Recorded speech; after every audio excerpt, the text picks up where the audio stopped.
We've been waiting years for Toho's latest Godzilla entry. Their last one was Shin Godzilla all the way back in 2016, and I personally never got to see that in the cinema, so it never really got to feel like a big event for me. But when I heard about Toho's World of Godzilla plan to make their version of Godzilla more accessible to a wider audience, I was hyped when they revealed their latest entry, Godzilla Minus One. A complete reboot of the series, not connected to any of the previous films or the MonsterVerse. This film brings Godzilla back to its roots, directly following the events of World War II. Directed by Takashi Yamazaki, the synopsis goes as such. Post-war Japan is at its lowest point when a new crisis emerges in the form of a giant monster, baptized in the horrific power of the atomic bomb. Now, I'll keep this review spoiler-free, though I will be discussing some of the characters and the setting, which in of itself has its roots in real history. So if you haven't seen any of the trailers and want to go in completely blind, come back after watching the film. And be sure to wait until the end for our rating of -1. So for context, I was invited to an early screening at the Toho screening rooms in London, which wasn't a huge screen, but the speakers were very loud.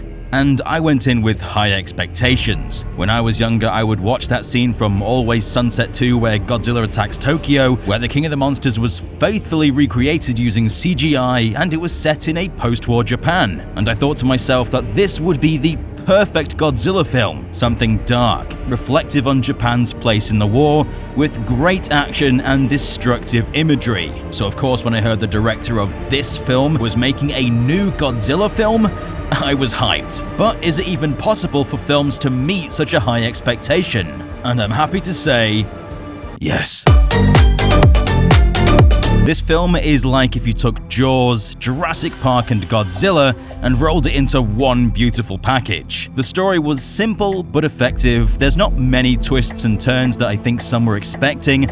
Godzilla shows up and our leads try to figure out how to stop him. It really harks back to the 1954 original in terms of overall pacing, and bringing it back to such an important moment in Japan's history really pushes this film to the next level. We hear about the firebombings of Tokyo and how everyone they know is dead. It really puts us in the shoes of those that went through such a traumatic experience. The setting really helps turn even pretty standard scenes of exposition or dialogue into an intriguing window to a dark period of history. And the pacing here is really well done. It's not slow, I was never bored, and the threat of Godzilla always loomed over the characters, just like the lasting effects of Hiroshima and Nagasaki. And the characters here are all great. There's no Ford Brodies here. They're all expressive, have interesting backstories, and really I was left thinking they were some of my favorite characters ever from a Godzilla film. Ryunosuke Kamiki plays an ex-kamikaze pilot, Koichi Shikishima, that flew during the war, who at the beginning of the film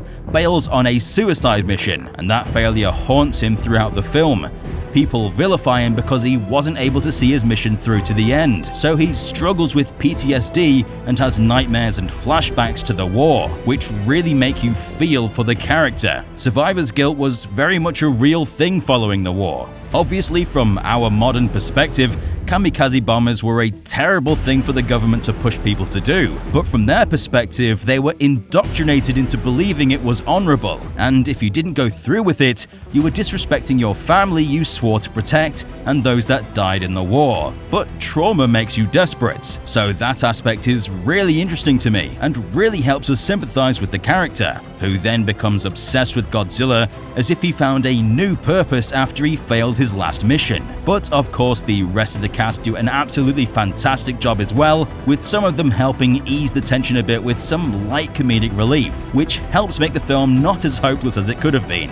Sakura Ando as Sumiko, Minami Hamabe as Noriko, and Munetaka Aoki as Susaku were really standouts to me. Really impressive performances throughout. I was a bit disappointed to find out the US doesn't really have a role in the film. Of course, in reality, the US occupied Japan until 1952, which means that during the period the film is set in, Japan shouldn't have had any military presence. But they do a pretty smart job at working around this. That kind of actually works in an alternate history kind of way. But obviously the thing I think most of you want to know about is Godzilla. And my god, did this design really grow on me. I was never really a huge fan of the ride design, so when I heard they were modifying it to be used in Minus One, I groaned a little bit, but upon seeing it in action, I can safely say it's the perfect Godzilla design. It feels like a true modern adaptation of the Heisei design. He's expressive, emotive, and truly terrifying at times. And I think his smaller size really helps make his actions feel all the more personal. There's a clear intent to harm when it comes to Godzilla's attacks, which is something we haven't really got before. We're so used to Godzilla just killing without realizing it,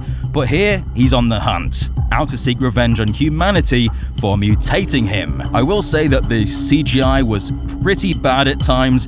Honestly, at some points it gave me Asylum vibes, and that's where their $15 to $20 million budget is clearly being stretched thin. At some points it looked stunning. Their recreation of post-war Japan was honestly flawless. It felt like they were really there. But Godzilla itself was pretty inconsistent. Sometimes it looked great, but sometimes it was pretty poor with some pretty stiff animations. But the visuals were still incredible, which meant I didn't really mind much. You have to give films like these with less than 10% of the budget of most Hollywood blockbusters some leeway when it comes to that, because what they did with what they had was truly impressive. And one thing that really helps sell Godzilla's scenes are the music. Composed by Naoki Sato, lots of the tracks are really haunting, with some of them even incorporating war air raid sirens into the very foundation of the music, which really sells this idea that Godzilla is this atomic bomb level threat. It's that kind of music that really sells the film for me. But there are some iconic tracks here as well, like the classic Godzilla suite.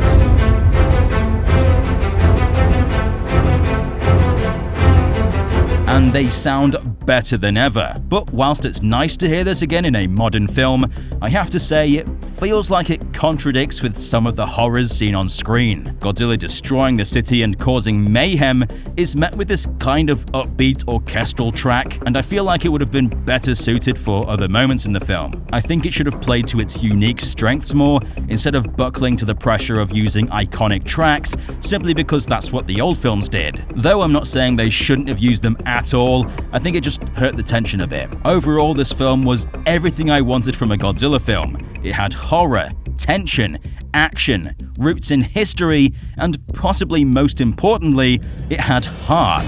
The characters were great, the story has depth, the action was beautifully done, and this Godzilla has quickly become one of my favorite iterations of the King of the Monsters. I feel like the lack of involvement from the United States in what's a pretty huge historical event was a bit of a cop-out, and the CGI was sometimes pretty poor. But despite these nitpicks, Minus One has easily become one of my favorite Godzilla films ever, making its way into my top 5 Godzilla films. But where exactly it sits is hard to say. I'll have to watch it a couple more times before I solidify my opinion. I'm going to give Godzilla Minus One a 9 out of 10, giving it a big old Dangerville seal of approval.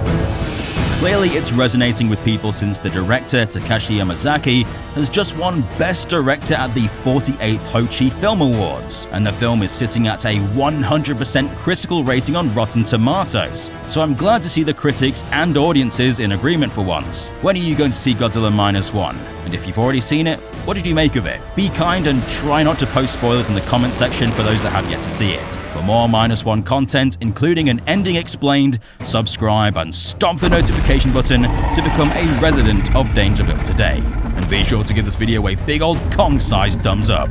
I've been Alistair, and we'll see you residents in the next one.